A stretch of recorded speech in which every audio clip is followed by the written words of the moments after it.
And now, the best 60-ish seconds of your week. I was reminded by my fashion consultant, Kevin Harley, that denim shirts are out of style. But this came from the Ronald Reagan Ranch, which never goes out of style. Just mentioning. And the talk, of course, continues to be all about impeachment, or at least the impeachment inquiry.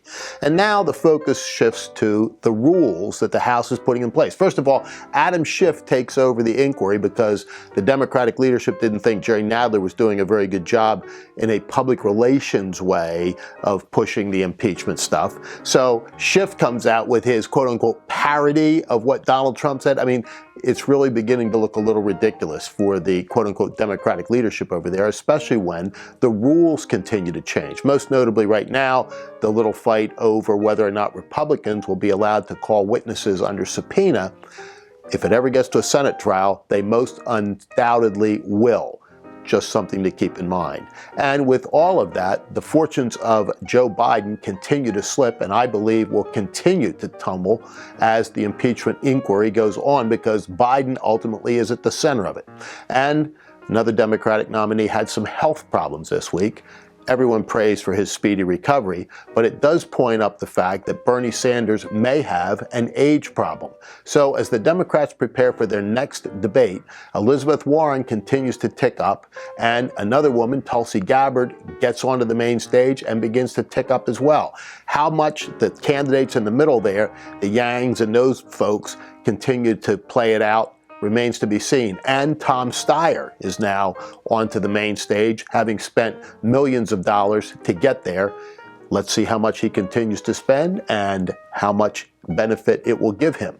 Because the economy will remain the number one issue in 2020, and the jobs report just out shows 136,000 jobs for the month and the lowest unemployment in half a century. That counterbalances the problems that the manufacturing sector is having right now, largely on the strength or lack thereof of these trade wars and rumors of trade wars and tariffs, etc.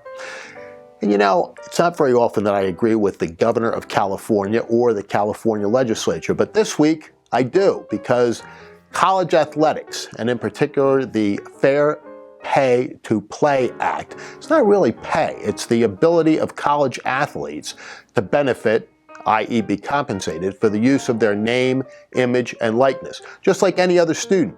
If you've got a scholarship for music, for example, you can still go down and play in the orchestra or have your image used without having your scholarship impacted in any way, or without having your ability to perform impacted in any way. It only applies to athletes.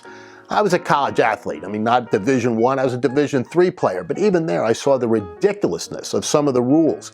Most notably, you know, something like meals. If you went out and you spent 5 cents over the limit, you had to fill out a little report and give the coach a nickel, literally.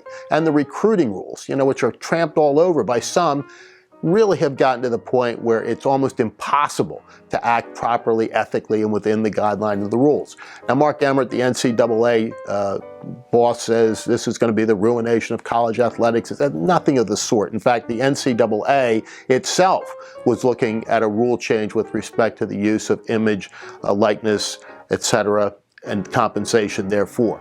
So let's see how all that plays out, because other states are now joining on. I think it's a growing movement, and it brings into play the NCAA itself, its recruiting rules, etc., and maybe beyond that, the very existence of the National Collegiate Athletic Association. It's a fun story to watch. And as the Fall Classic season begins, the Washington Nationals get past the first round of postseason play for the first time in almost a century. So baseball is off to a flying start. It'll be fun to watch. Football's in full swing. Hockey's getting ready. Basketball is on the horizon. If you don't want to hear about sports from me, you're in real trouble over the next few weeks. But for now, that is the best 60-ish seconds of your week.